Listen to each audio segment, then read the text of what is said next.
तेज गति से ले जाने के जो प्रयास चल रहे हैं उसमें ऊर्जा भरने का काम ये शीतकालीन सत्र भी करेगा, ऐसा मेरा पूरा विश्वास है। भारत ने लोकतंत्र को जिया है, लोकतंत्र के उमंग और उत्साह को समय समय पर ऐसे प्रकट किया है कि लोकतंत्र के प्रति विश्वास और मजबूत होता रहता है। गत दिनों बिहार में जो चुनाव हुए उसमें भी मतदान के जो विक्रम हुआ है वो लोकतंत्र की सबसे बड़ी ताकत है। माताओं बहनों की जो भागीदारी बढ़ रही है ये अपने आप में एक नई आशा, नया विश्वास पैदा करती है।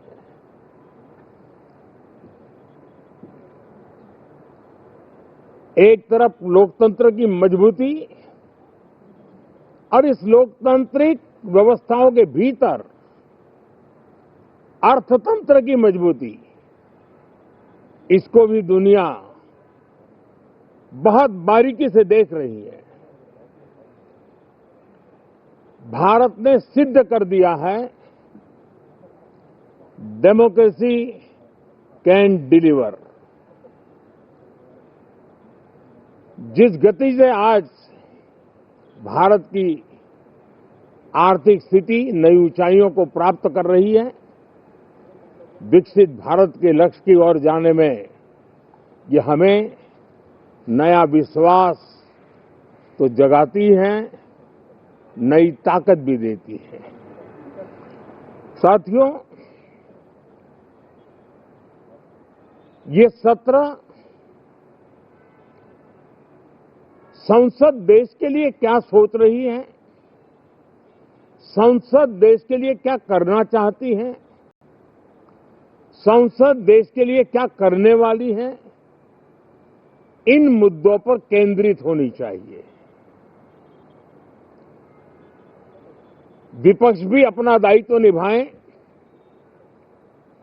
चर्चा में ऐसे मुद्दे उठाएं, मजबूत मुद्दे उठाएं, पराजय के निराशा में से बाहर निकल करके आए। और दुर्भाग्य है कि एक आध दो दल तो ऐसे हैं कि वो पराजय भी नहीं पचा पाते। और मैं सोच रहा था बिहार के नतीजे इतना समय हो गया है तो अब थोड़ा संभल गए होंगे, लेकिन कल जो मैं बयानबाजी सुन रहा हूं उनकी, तो उसे लगता है कि पराजय ने उनको परेशान करके रखा है। लेकिन मेरा सभी दलों से आग्रह है कि शीतकालीन सत्र में पराजय की बौखलाहट का वो मैदान नहीं बनना चाहिए और ये शीतकालीन सत्र विजय के अहंकार में भी परिवर्तित नहीं होना चाहिए। बहुत ही संतुलित तरीके से जिम्मेवारी के साथ जनप्रतिनिधि के रूप में देश की जनता का हमसे जो हमें दायित्व दिया है और हमसे जो अपेक्षाएं हैं उसको संभालते हुए हम आगे के लिए सोचें, जो है उसको कैसे अच्छा कर सके। अगर बुरा होता है तो उसमें सटीक टिप्पणी कैसे कर सके ताकि देश के नागरिकों का भी ज्ञानवर्धन हो। ये मेहनत का काम जरूर है लेकिन देश के लिए करना चाहिए। और मैं आशा करता हूं, मेरी एक सबसे बड़ी चिंता रही है पिछले कई लंबे समय से, सदन में जो पहली बार चुन करके आए हैं या जो छोटी आयु के हैं, वैसे सभी दलों के सभी सांसद बहुत परेशान है, बहुत दुखी हैं। उन्हें अपने सामर्थ्य का परिचय कराने का अवसर नहीं मिल रहा है, अपने क्षेत्र की समस्याओं की बात बताने का अवसर नहीं दिया जा रहा है। राष्ट्र के विकास की यात्रा में भागीदार बनने के लिए वो अपनी कुछ बात बताना चाहते हैं, उस पर भी रोक लगा दी जा रही है। कोई भी दल हो, हमें किसी को भी हमारी ये नई पीढ़ी के आ रहे नौजवान सांसद, पहली बार आए हुए सांसद, उनको अवसर देना चाहिए। उनके अनुभवों का हमें सदन को लाभ मिलना चाहिए।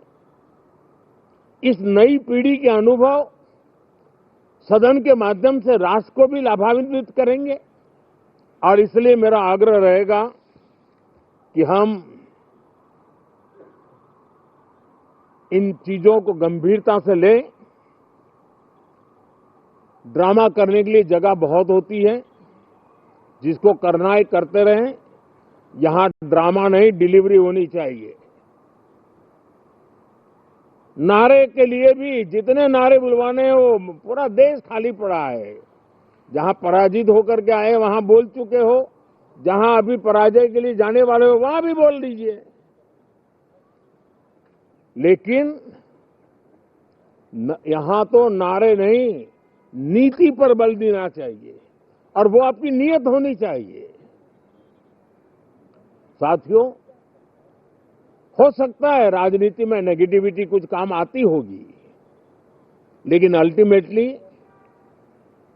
नेशन बिल्डिंग के लिए कुछ सकारात्मक सोच भी होनी चाहिए। नेगेटिविटी को जरा अपनी मर्यादाओं में रख करके नेशन बिल्डिंग की तरफ ध्यान दें, ये मेरी अपेक्षा रहेगी। साथियों, ये शीतकालीन सत्र एक और कारण से भी महत्वपूर्ण है।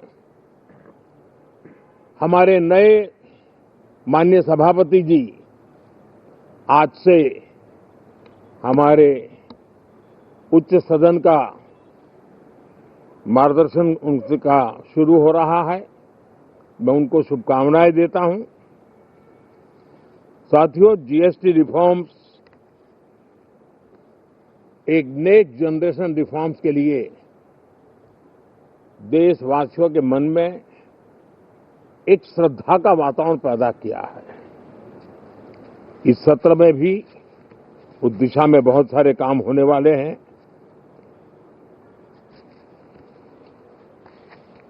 हमारे देश का एक, हमारे मीडिया के मित्र कभी अगर एनालिसिस करेंगे तो उनको ध्यान में आएगा कि पिछले कुछ समय से हमारे सदन को या तो चुनावी का वार्मिंग अप के लिए उपयोग किया जा रहा है, या तो पराजय की बौखलाहट करने को निकालने के लिए उपयोग किया जा रहा है। अब मैंने देखा है कुछ प्रदेश ऐसे हैं कि सत्ता में रहने के बाद इतनी एंटी इनकम्बेंसी है कि वो वहां जनता में जा नहीं पा रहे हैं, वहां लोगों के बीच जाकर के अपनी बात बता नहीं पा रहे हैं, और इसलिए सारा गुस्सा या सदन में आकर के निकालते हैं और सदन को अपने उस राज्य की राजनीति के लिए इस्तेमाल करने की नई परंपरा को कुछ दलों ने जन्म दिया है। अब उन्होंने एक बार चिंतन करना चाहिए कि पिछले 10 साल से ये जो खेल खेल रहे हैं, देश स्वीकार नहीं कर रही है इन पद्धतियों को, तो अब थोड़ा बदलें, अपनी रणनीति बदलें। मैं टिप्स देने के लिए तैयार हूं उनको कैसे परफॉर्म करना चाहिए, लेकिन कम से कम सांसदों के हकों पर तराप मत लगाइए, सांसदों को अभिव्यक्ति का अवसर दीजिए अपनी निराशा और अपने पराजय पे सांसदों को बलि मत बनाइए। मैं आशा करता हूं कि इन जिम्मेवारियों के साथ हम सब चलें, लेकिन मैं देश को विश्वास देता हूं कि राष्ट्र प्रगति की राह पर चल पड़ा है। राष्ट्र नई ऊंचाइयों को पार करने की दिशा में आगे बढ़ रहा है और ये सदन भी उसमें एक नई ऊर्जा, नया सामर्थ्य भरने का काम करेगा। इसी विश्वास के साथ बहुत बहुत धन्यवाद।